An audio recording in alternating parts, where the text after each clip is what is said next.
Hello বন্ধুরা, welcome to R K sports. আশা করি তোমরা সবাই সুস্থ ও ভালো আছো। গতকাল ৩-০ গোলে মোহামেডান এসসি দলকে মোহনবাগান দল হারিয়েছে। আর সেই ম্যাচ জেতা এবং ম্যাচ হারা দুই কোচের পরবর্তী সময়ে কি সাংবাদিক বৈঠকে তারা কি বললেন সেই বিষয় নিয়েই কিন্তু এই ভিডিওতে আলোচনা করব। এছাড়া অবশ্যই জনি কাউকো এবং ম্যাকলারেন কি বললেন সেটাও তোমাদেরকে জানাবো। তো প্রথমে কোচ মলিনা তিনি কি বললেন এই ম্যাচ শেষ হওয়ার পর ম্যাচ নিয়ে যখন তাকে প্রথম প্রশ্ন করা হয়, তিনি বলেন পুরো দলই খুব ভালো খেলেছে। ওরা আমাদের চাপে ফেলার চেষ্টা করছিল, কিন্তু রক্ষণে দ্রুত বল রিকভার করতে পেরেছে আমাদের ছেলেরা। বল নিজেদের দখলে রেখে আক্রমণেও উঠেছি আমরা। ৩ গোল করেছি, তবে আরও গোল করতে পারতাম। দুই দলের পক্ষে খুব ভালো একটা ম্যাচ হয়েছে। এরপর তাকে প্রশ্ন করা হয় যে গোলের সুযোগ নষ্ট করা নিয়ে কি বলবেন। তো তিনি বলেন গোল করার সুযোগ তৈরি করাই আমাদের কাছে সবচেয়ে গুরুত্বপূর্ণ বিষয়। আমরা অনেক গোলের সুযোগ তৈরি করতে পেরেছি, কারণ আমরা আজকে ম্যাচে সত্যি ভালো খেলেছি। সুযোগ তৈরি করলেও কখনো সাফল্য পাওয়া যায়, কখনো সাফল্য পাওয়া যায় না। আসল কথা হলো আমরা খুব ভালো খেলেছি, তবে আমার মনে হয় এখনও আমাদের আরও ভালো খেলতে হবে। আমরা যতটা পারবো ততটাই উন্নতি করার চেষ্টা করব, যাতে দলকে আরও উন্নত করে তোলা যায়। এই কথাই বলেন অবশ্যই কোচ মালিনা ম্যাচ জেতার পর। অন্যদিকে আন্দ্রে চেরসিনভ অর্থাৎ মোহামেডান এসসি দলের কোচ, তিনি কি বলেছেন। তো তিনি এই ম্যাচ হারার পর তিনি প্রথম কথায় যেটা বলেন সেটা হচ্ছে আইএসএলের আসল মান আজকে আমাদেরকে বুঝিয়ে দিল মোহনবাগান দল। ওরা খুব ভালো খেলেছে এবং ওদের অনেক ভালো ভালো খেলোয়াড় রয়েছে, তবে আমার দল খারাপ এ কথা বলবো না। আমরা চেষ্টা করেছি, লড়াইও করেছি, কিন্তু আমাদের সঙ্গে ওদের খেলোয়াড়দের মানের ফারাক অনেকটাই। ফুটবলে এমন হতেই পারে। মোহনবাগানের মতো শক্তিশালী দলের বিরুদ্ধে খেলতে নামলে তো অবশ্যই বটে, এইরকম কথা বলেন।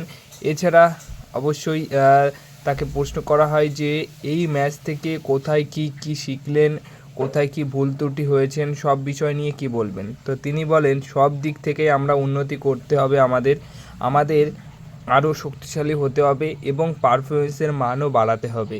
বল নিয়ে আমাদের আরও দ্রুতগামী হতে হবে। আজকের ম্যাচে এগুলোই শিখলাম আমরা।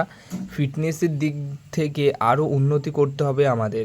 আজ হয়তো শারীরিক দিক থেকে আমরা সঠিক জায়গায় ছিলাম না, হয়তো 3টে ম্যাচে খেলার চেয়ে ছেলেরা ক্লান্ত হয়ে গিয়েছে। তো এই কথাটাই বলেন মোহামেডান এসসি দলের কোচ আন্দ্রে চেরসিনভ। এবার অবশ্যই জ্যামি ম্যাকলারেন মোহনবাগান দলের নতুন বিদেশি প্লেয়ার, যিনি এই মিনি ডার্বি বা এই কলকাতা ডার্বিতে গোল পেয়েছে এবং তার গোলটাও কিন্তু দেখার মতো গোল ছিল, কারণ একটা স্ট্রাইকার কোন পজিশনে কোথায় থাকতে হবে গোল করার জন্য সেটা বারবার জ্যামি ম্যাকলারেনকে দেখে গতকাল বোঝা যাচ্ছিল। তিনি প্রতিটা গোল করার ক্ষেত্রে বা গোল হতে পারে সেই রকম পজিশনে কিন্তু তিনি থাকতেন বা থেকেছেন। তো তিনি গোল পেয়েছেন। তো তিনি বলেন যে এই ম্যাচটা আমার জন্য সেরা ম্যাচ ছিল এবং মোহনবাগানেরও সেরা ম্যাচ ছিল। আরও উন্নতি করতে চাই, আরও গোল করতে চাই এবং আমরা খুব খুশি এবং দলের পারফরমেন্সে যতটুকু খুশি হওয়া দরকার ততটুকু খুশি হয়েছে, কিন্তু আমাদের আরও উন্নতি করতে হবে আগামী ম্যাচগুলোতেও এবং সেই লক্ষ্যে আমরা আগামী ম্যাচে খেলতে নামবো। আশা করি আরও জয় আমরা পাবো এবং সমর্থকদের মুখে হাসি ফোটাতে পারবো। তো এরকমই কথা বলেন জ্যামি ম্যাকলারেন।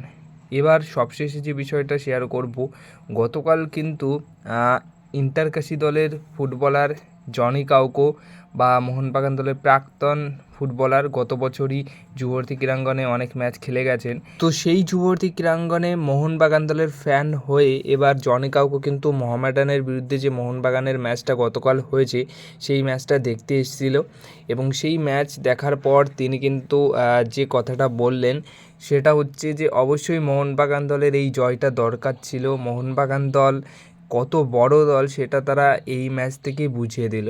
সত্যিই মোহনবাগান দলের পারফরমেন্সে খুশি, আরও ভালো খেলবে মোহনবাগান দল, এরকমই কথা কিন্তু বললেন জনি কাউকো। আর শুধুমাত্র জনি কাউকো নয়, মাঝে মাঝে কিন্তু হাবাসও খেলা দেখতে আসেন, আর জনি কাউকে তো মোহনবাগানের একটা খেলাও মিস করছেন না, জনি কাউকেও সমর্থক হয়ে কিন্তু খেলা দেখতে আসছেন।